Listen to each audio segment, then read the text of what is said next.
Tianmu, traditional Chinese government and politics, Deng Xiaonan, Song civil official system, and Zhao Dongmei, the transformation of the Great Song, all highly affirm the constitutional significance of this practice. It extended shared rule with scholar officials from court politics to economic governance, from the scholar official group to civil society, from abstract principle to concrete rules, achieving limited openness of legislative power, procedural restraint of fiscal authority, and interest balancing in power operation.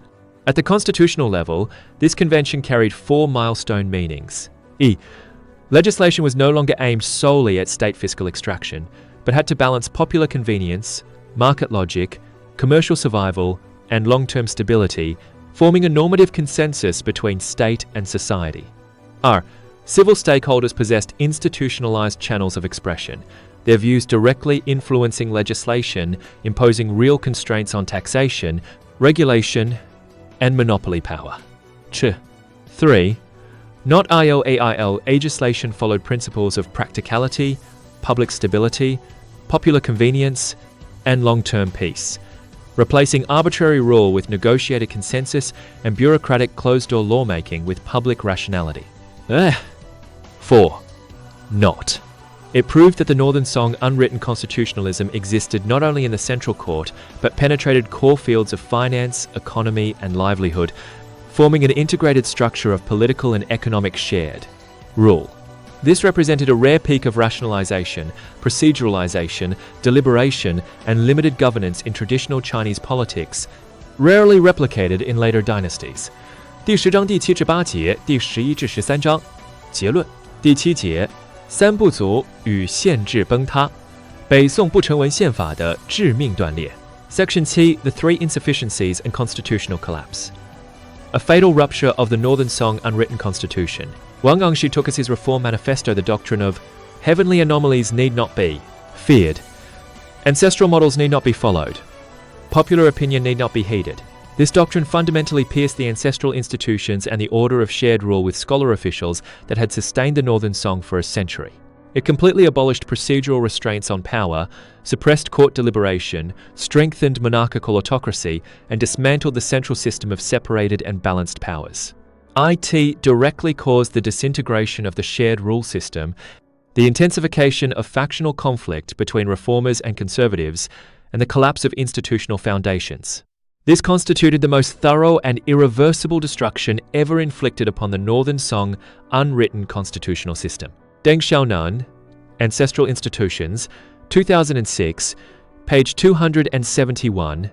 Zhao Dongmei, The Transformation of the Great Song, 2020, page 189. The three insufficiencies were not mere reform slogans, but a comprehensive rejection of the three pillars of Northern Song constitutional restraint. Ancestral models need not be followed, discarded the ancestral conventions and power boundaries at the core of the unwritten constitution. Popular opinion need not be heeded, destroyed the shared rule foundation of scholar official deliberation, censorate supervision, and the politics of competing opinions. Heavenly anomalies need not be feared, dissolved the cosmic warning mechanism that, in traditional politics alone, stood above imperial power and could compel the ruler to restrain himself. Taken together, they freed the monarch and powerful chief ministers from multiple constraints, institutions, conventions, public opinion, and cosmic authority, ushering in unrestrained autocracy and a complete break from the Northern Song's fundamental political ethics. Principle is supreme, law above private will, public discourse above arbitrary rule. Zhao Dongmei's analysis in The Transformation of the Great Song of heavenly anomalies need not be feared precisely reveals its destructive significance for the system of monarchical restraint. She clearly points out that Northern Song scholar officials already possessed sophisticated astronomical understanding. Scholars such as Ouyang Xu, Sima Guang, and Shen Kuo well understood that solar and lunar eclipses and celestial movements were calculable, predictable natural phenomena, not governed by mysterious heavenly mandates. Yet Scholaro FFICIALS still insisted on linking cosmic anomalies and disasters to the ruler's virtue and governance failures, not out of blind superstition, but to construct a rigid institutional tool for restraining imperial power under the supreme authority of heaven. Zhao Dongmei, 2020, page 189. In a traditional political structure lacking a written constitution and judicial review, heaven represented the only source of legitimacy higher than the monarch. Eclipses,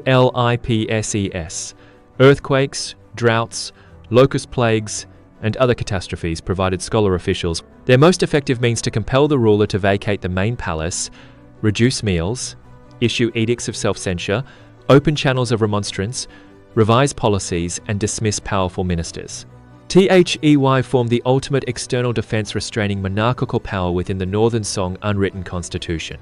Although Ouyang was deeply versed in calendrics and understood the nature of eclipses, he repeatedly emphasized in memorials, the appearance of disasters and anomalies is tied to human affairs. When the king loses virtue and governance suffers defects, then yin and yang fall into disorder and eclipses occur, all to give warning. He persistently used cosmic anomalies to admonish the ruler and check powerful ministers. Sima Guang likewise stated plainly, solar and lunar eclipses may follow fixed cycles, yet if the ruler cultivates virtue, he is met with good fortune. If he abandons the way, he meets misfortune. Thus the sage kings of antiquity never failed to fear heavenly anomalies. Neither denied natural regularity, both consciously defended the constitutional function of heavenly warnings. Using cosmic authority to suppress the ruler's private will, using disaster discourse to defend power boundaries, and safeguarding the shared rule rights of scholar officials to deliberate, supervise, and correct errors.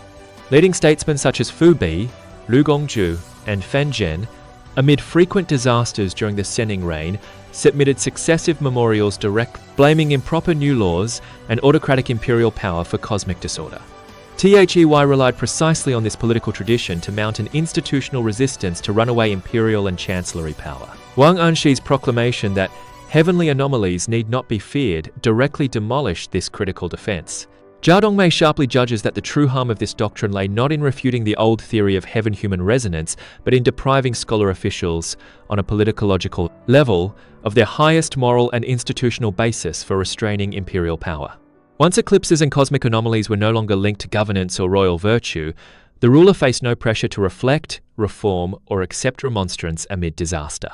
Scholar officials lost their most legitimate tool of admonition, the censorate surrendered its moral high ground, and imperial power escaped cosmic supervision to become an absolute authority that fears nothing, follows nothing, heeds nothing.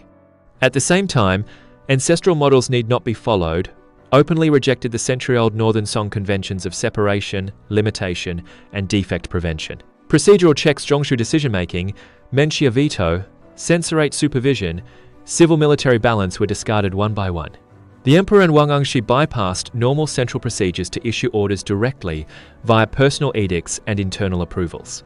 Veto officials dared not reject, censors dared not speak, Chancellors dared not contend. Administrative procedure collapsed entirely. Popular opinion need not be heeded, dismissed, dissent, public deliberation, and scholar official consensus as vulgar and frivolous. Censors were purged, dissenting ministers demoted, and the political tradition of competing opinions replaced by unified state doctrine. The pluralist balance of shared rule gave way completely to monolithic autocracy. Dengxiaonan clearly demonstrates in ancestral institutions that the three insufficiencies dissolve the consensus foundation of the ancestral institutions at the spiritual level. A&D destroyed the operational framework of limited power, checks and balances, procedure, and public deliberation at the institutional level. The unwritten constitutional order of limited monarchy, scholar official shared rule, separated powers, and rigid procedure forged in the early Northern Song thereafter entered irreversible collapse. Deng Xiaonan, 2006, page 271. Central. Power imbalance triggered several decades of sustained factional struggle. Politics shifted from consensus and shared rule to factional strife. Institutions from stability and norm to arbitrary change. Administration from procedural rationality to power autocracy. The Northern Song's political foundation and constitutional order were thoroughly hollowed out, ultimately planting decisive seeds for dynastic crisis. 第八节，唐宋共治秩序的双重制度渊源。Section 8. The dual institutional origins of the Tang-Song shared rule. Order. From the Tang and Song onward, the political structure of premier countersignature, veto review, and shared rule with scholar officials was not a mere natural continuation of central Chinese institutions, but the product of long-term fusion between two great sources, the Central Plain Confucian political tradition and the military democratic and deliberative traditions of the northern steppe peoples.